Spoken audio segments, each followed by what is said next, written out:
Assalamualaikum warahmatullahi wabarakatuh dan selamat sejahtera.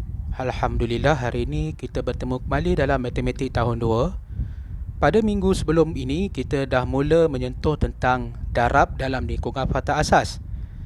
Sebelum ini cikgu dah minta murid untuk cuba menghafal sifir 1, 2, 3, 4 dan 5. Dan cikgu pasti mungkin ada ramai murid yang masih lagi tidak menguasai ataupun tidak menghafal sifir. Dan pada hari ini cikgu akan menunjukkan cara untuk melakukan darab untuk murid yang tidak hafal sifir. Okey, ada cara dia sebab selalunya sifir ini adalah satu perkara yang murid agak lambat untuk menguasainya. Kalau jumpa soalan darab, mungkin murid-murid dah mula susah hati sebab tak boleh nak dapat jawapan ataupun tak dapat mengira dengan betul. Untuk kali ini cikgu akan cuba membantu dan membimbing murid untuk mencari jawapan bagi darab yang tidak dikuasai dalam bentuk hafalan lagi. Okey. Contoh yang pertama. Katakanlah cikgu ambil nombor 4 darab 5 sama dengan berapa. Okey, kalau dia hafal, bagus. Dia boleh baca terus. Tapi kalau murid yang tak hafal, kita gunakan satu cara, iaitu cara lukis. Nak tak nak, inilah salah satu cara yang lebih mudah untuk melukis. Mungkin murid pun dah banyak tahu tentang teknik-teknik sifir, tapi secara asas cikgu lebih suka murid menggunakan cara melukis. Walaupun nampak lukis ni macam senang, tapi dia ada banyak kerja. Apa maksud banyak kerja ni? Cikgu akan tunjukkan selepas ini. Maksud banyak kerja, apa yang cikgu maksudkan? Okey, kita ingat dalam konsep darab hari tu, jika cikgu dah ajar, ada K, ada A, ada S. K ni maksud dia kumpulan, A ni ahli dalam setiap kumpulan, S ialah semua. Sekarang ni kumpulan kita tahu, ahli kita tahu, semua kita tak tahu lagi. Okey, kita gunakan setiap maklumat yang kita ada. K adalah kumpulan. Okey, dalam bentuk kumpulan ni banyak cara sebenarnya. Tapi cara yang paling mudah sama ada kita buat petak ataupun bulat. Cikgu lebih suka buat petak. 1, 2, 3, 4. Okey, kumpulan dah betul. Kemudian A. Maksud A ni ahli dalam setiap kumpulan mesti bilangan dia sama. Yang untuk soalan pertama, kumpulan dia adalah 5. Bermakna kita kena lukis 5.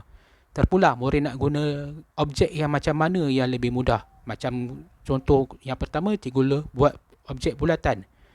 3, 4, 5. 1, 2, 3, 4, 5. 1, 2, 3, 4, 5. 1, 2, 3, 4, 5.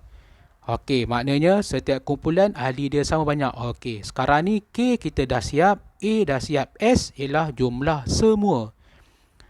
Bila jumlah semua ni, kita kena bilang objek yang terdapat dalam semua kumpulan.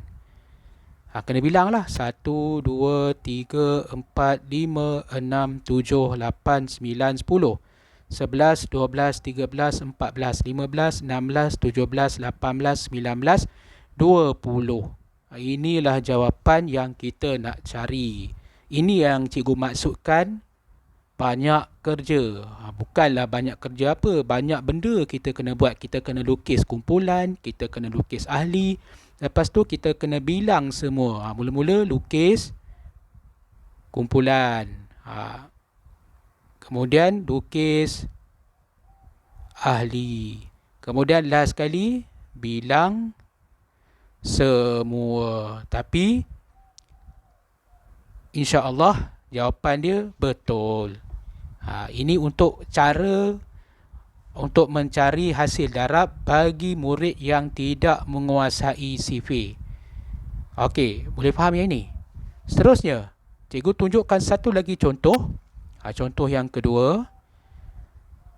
Katakanlah cikgu ambil nombor 9 darab 3 sama dengan berapa? Tadi yang cikgu tunjukkan pada contoh yang pertama, kita lukis KAS.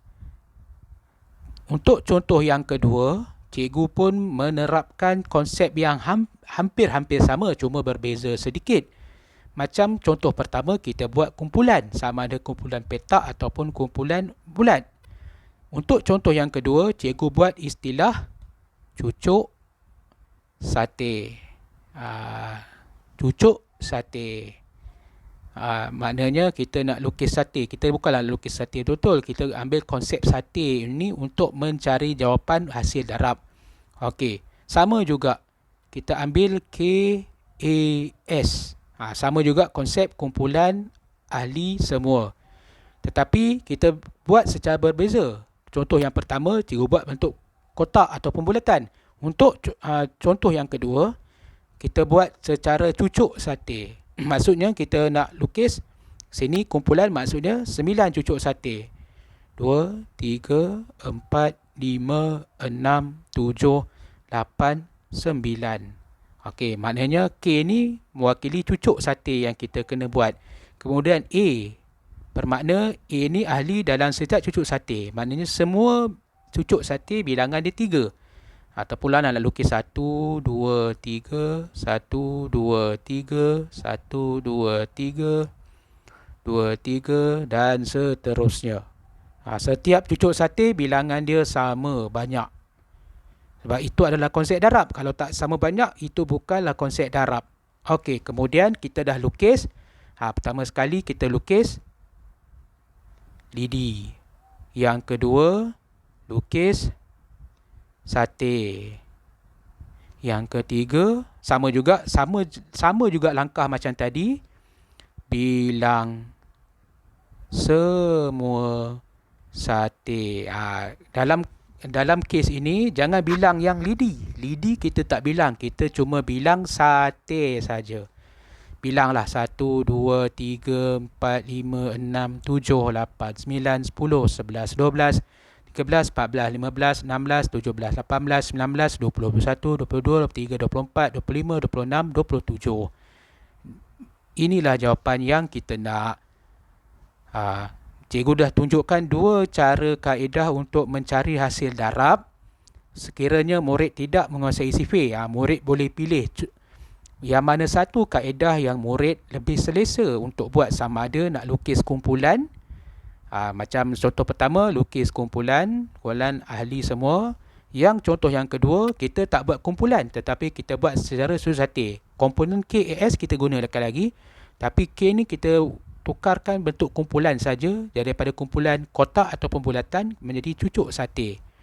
Kalau rasa murid tak nak lukis bulat pun tak apa, boleh lukis macam ni pun tak apa. Boleh, ini pun dikira sebagai cucuk sate.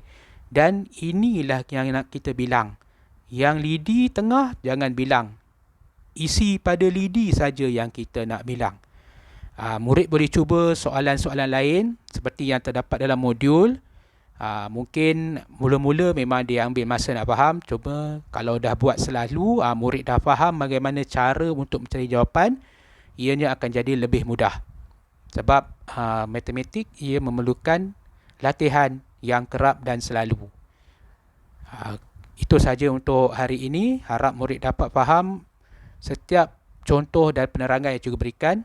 Berjumpa lagi dalam sesi pelajaran yang akan datang. Sekian, terima kasih.